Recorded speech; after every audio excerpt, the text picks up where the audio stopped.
नमस्कार मंडळी, माझ्या पत्रिकेत प्रेम विवाहाचा योग आहे का नाही अशा प्रकारचे अनेक प्रश्न आम्हाला दर्शक विचारत असतात।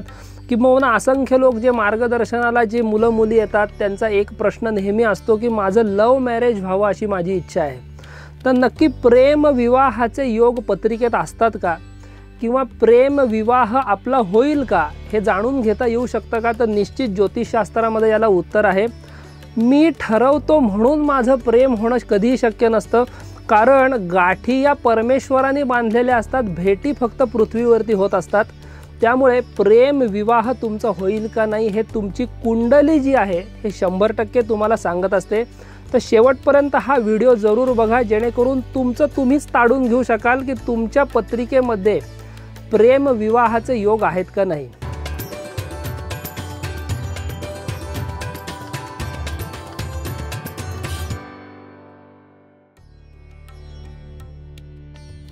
आता प्रेमविवाहाच्या अंतर्गत प्रामुख्याने सर्वप्रथम पहिला पार्ट जो येतो तो म्हणजे प्रेम ज्याच्यावरती बसेल त्याच व्यक्तीशी विवाह होणार आहे का नाही हे कळायला पाहिजे। कारण बऱ्याचदा असं होतं की प्रेम एका व्यक्तीबरोबर होतं आणि विवाह दुसऱ्याच व्यक्तीबरोबर होतो, हा एक भाग झाला। दुसरा महत्त्वाचा मुद्दा म्हणजे प्रेम ज्याच्यावर बसेल त्याच व्यक्तीशी विवाह होणं, म्हणजे त्याला आपण प्रेमविवाह म्हणतो।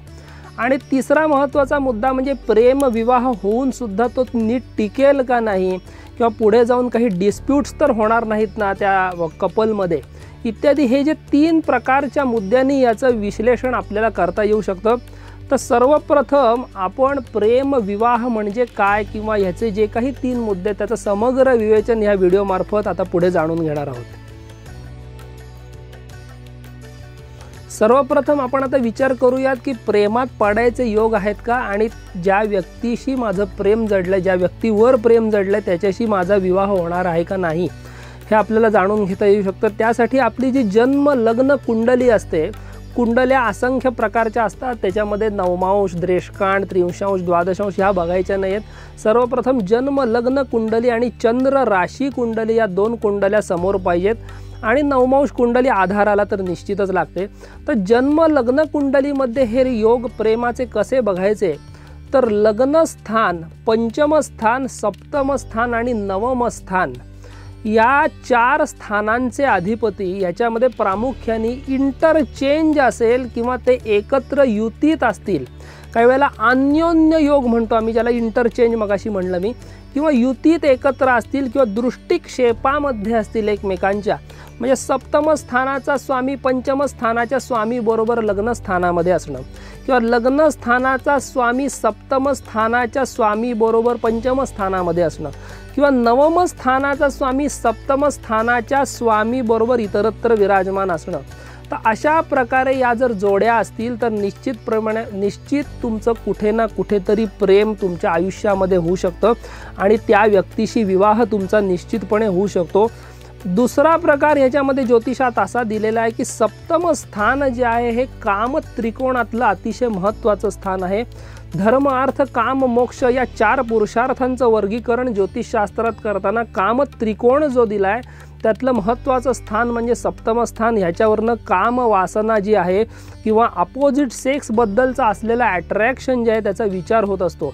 त्यामुळे विवाह स्थानामध्ये पुरुषाच्या कुंडलीमध्ये स्त्री ग्रह विराजमान असतील, चंद्र शुक्रासारखे, त्याचबरोबर मंगळासारखा एखादा ग्रह असेल की मंगळ शुक्रासारखी युती असेल, चंद्र मंगळाची युती असेल, तर स्त्री ग्रह आणि एक पुरुष ग्रह यांची युती जर सप्तम स्थानात होत असेल तर निश्चितपणे प्रेमप्रसंगाचे योग पत्रिकेमध्ये येतात।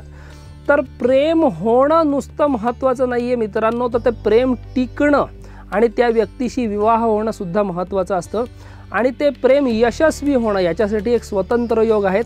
तर जसं मी आता पुरुषाच्या कुंडलीत सांगितलं तसं स्त्रीच्या कुंडलीमध्ये सुद्धा विवाह स्थानामध्ये सूर्य, मंगळ इत्यादी सारखे पुरुष ग्रह विराजमान असतील, गुरुसारखा पुरुष ग्रह विराजमान असेल, शुक्र तिथेच असेल, चंद्रही असेल, तर अशा प्रकारची जर कुंडली समोर असेल तर प्रेम विवाहाचे प्रसंग निश्चितपणे येतात। आता प्रेम विवाहाचं आपण बघितलं, पण प्रेम विवाह सक्सेसफुल होणार आहे की नाही ते आपण आता पुढे बघूयात। यामध्ये प्रामुख्याने सक्सेसफुल होणार आहे का नाही याच्यासाठी जिथे अनसक्सेसफुल प्रेम विवाह झालेले आहेत तिथे पापग्रहांचा संबंध सप्तम स्थानाशी किंवा सप्तम स्थानाच्या अधिपतीशी निश्चित आलेला दिसून येतो, किंवा विवाहाचा कारक ग्रह जो शुक्र आहे तो कुठेतरी पापाक्रांत अवस्थेमध्ये अस्तंगत असू शकतो। अशा पद्धतीने जर तुमच्या कुंडलीत योग असतील तर प्रेम विवाह सक्सेसफुल होऊ शकत नाही। त्यामध्ये प्रामुख्याने विवाह स्थानाचा स्वामी किंवा विवाह स्थानामध्येच पापग्रह विराजमान असणं, शनी मंगळ राहू केतू आणि सूर्य हे 5 पापग्रह सांगितलेत ज्योतिषामध्ये।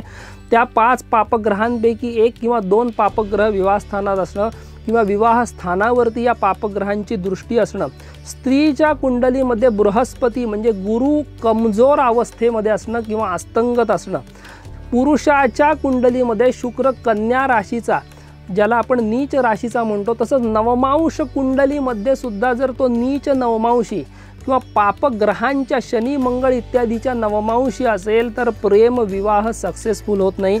बऱ्याचदा नवमांश कुंडलीमध्ये मंगळ शुक्राच्या नवमांशामध्ये, शुक्र मंगळाच्या नवमांशामध्ये असतो, अशा वेळेला लग्नानंतर सुद्धा अनेकदा अफेअर्स वेगळ्या व्यक्तीबरोबर होतात आणि त्यामुळे सुद्धा प्रेम विवाह जो तुमचा झालेला असतो तो कुठेतरी भंग पावतो, घटस्फोट व्हायची शक्यता निर्माण होते। तर अशा पद्धतीने कुंडलीचं विश्लेषण करणं जाणकाराकडनं खूप आवश्यक आहे। जैमिनी ज्योतिष ग्रंथानुसार तुमच्या नवग्रहांमध्ये जो अतिशय कमी डिग्रीमध्ये ग्रह असतो त्याला दाराकारक म्हणजे पत्नीचा कारक ग्रह म्हणलेला आहे आणि स्त्रीच्या कुंडलीत तोच ग्रह पतीचा कारक होत असतो।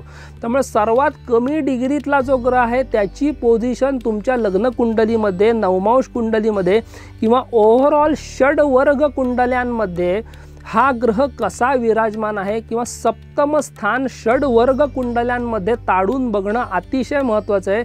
जिथे जिथे शुभग्रहांचा संबंध विवाह स्थानाशी असेल तिथे तिथे 100% शुभत्वच प्राप्त होणार प्रेम विवाहानंतर। जिथे जिथे अशुभ ग्रहांचा संबंध किंवा दृष्टी इत्यादी असेल तिथे अशुभता, पश्चात्ताप प्रेम विवाहानंतर प्राप्त होत असतो। त्यामुळे हे ताडून बघताना जाणकार ज्योतिषाला कुंडली दाखवणं आवश्यक आहे। त्याचबरोबर विवाहाच्या वेळेला तुम्हाला महादशा कोणत्या ग्रहाची चाललेली आहे हे सुद्धा खूप महत्त्वाचं असतं, कारण त्या ग्रहाचा अंमल तुमच्या मनबुद्धीवर होत असतो। पापग्रहाची जर दशा चालू असेल तर चुकीचीच बुद्धी होते, चुकीच्याच व्यक्तीबरोबर प्रेमसंबंध प्रस्थापित होतात। असंख्य बऱ्याचदा असं आपण बघत असतो की नातेवाईक पदोपदी त्या व्यक्तीला सांगत असतात की या व्यक्तीशी विवाह करू नकोस म्हणून, पण ऐकलं जात नाही, कारण ती पापग्रहाची दशा जी चालू असते ती बुद्धीच तशी विपरीत होत असते त्या व्यक्तीला। त्यामुळे दशा सिस्टीमसुद्धा या ठिकाणी जज करणं आवश्यक आहे आणि ओव्हरऑल षडवर्ग कुंडल्यांचा अभ्यास करूनच तुम्हाला हे ठरवता येईल की प्रेमात मी पडावं का नाही किंवा प्रेम विवाह माझा सक्सेसफुल होणार आहे का नाही। नाहीतर बऱ्याचदा आपण बघत असतो की एकतर्फी प्रेमामध्येच याचं रूपांतर होतं आणि कुठेतरी आयुष्यातला अमूल्य वेळ वाया जात असतो। त्यामुळे असं होऊ देऊ नका। जाणकार ज्योतिषाला जरूर कुंडली दाखवा आणि जास्तीत जास्त मित्रमैत्रिणी तुमचे जे आत्ता प्रेम प्रसंगामध्ये पडलेत किंवा प्रेमात पडलेले असतील किंवा प्रेम विवाह करू इच्छित असतील त्यांच्यापर्यंत जरूर हा व्हिडिओ पोचायला विसरू नका। नमस्कार।